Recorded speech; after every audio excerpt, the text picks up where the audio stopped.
I've been waking up for years now, and I'd like to think I've gotten pretty good at it. By the end of this video, I'm going to teach you not how to wake up, because if you're watching this I assume you already did, but how to wake up early and be ready for the day ahead. I had a job at a farmer's market for years, which meant every Saturday and Sunday I had to get up at depressingly early hours. Throughout this harrowing experience, I've picked up what I think is a pretty good process for being successful at waking up early. To begin, you'll need an alarm clock of some kind. I use my phone, which might not be the best option, as I'll discuss later. You'll also need a reason to get up early. This one is important, because you'll lose motivation to do this quickly if you feel like you're doing it for no reason.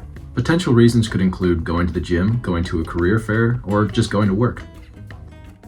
This brings us to the first step, which is knowing what you're getting up for. The reason this step is so important is because you'll need to consider how much time you have between getting up and getting where you're going. If you're just getting up and hitting leg day, you probably won't need more than 20 to 30 minutes between getting up and getting out the door. However, if it's something more important like a career fair, give yourself at least 90 minutes to look your best.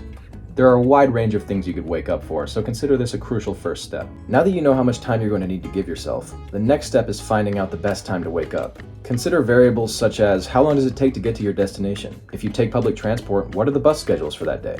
Etc. Side note, if you're a person who likes to hit snooze a few times, I don't blame you. But remember, make sure to give yourself adequate time to do so. Next, you're going to want to choose an alarm sound. This step is more important than you might think. A big thing to avoid here is choosing a soothing alarm sound, or one that's too quiet, because you might end up not waking up at all. Personally, I use the radar sound effect. The reaction you probably just instinctively had to that is why I use the radar sound effect. Now that you have a wake-up time and an alarm sound, it's time to figure out when you want to go to sleep. The CD recommends that adults between the ages of 18 and 60 get at least 7 hours of sleep per night. I like to try to get 8 hours each night, but it doesn't always turn out that way. This next step is arguably one of the hardest, depending on who you are: putting your phone down before bed. A 2022 study from Herzing University recommends that you turn off your electronics and silence your phone an hour before bed to get the best sleep. My personal strategy is to lay sideways and look at my phone until I can't open my eyes anymore, and then listen to music in my headphones until they come off, and usually by then I'm asleep.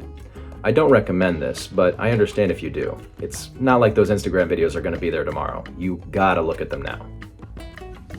By now, you've done all the necessary preparation.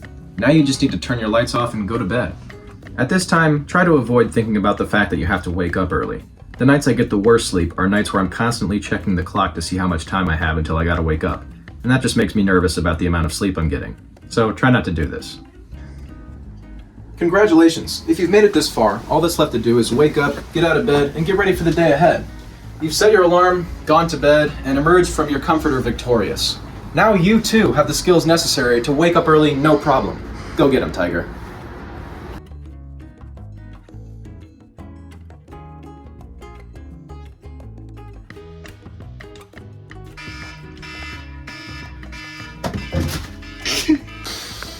Go ahead and start recording. I'm just gonna go to sleep. Leave you fucking recording me sleeping. Okay.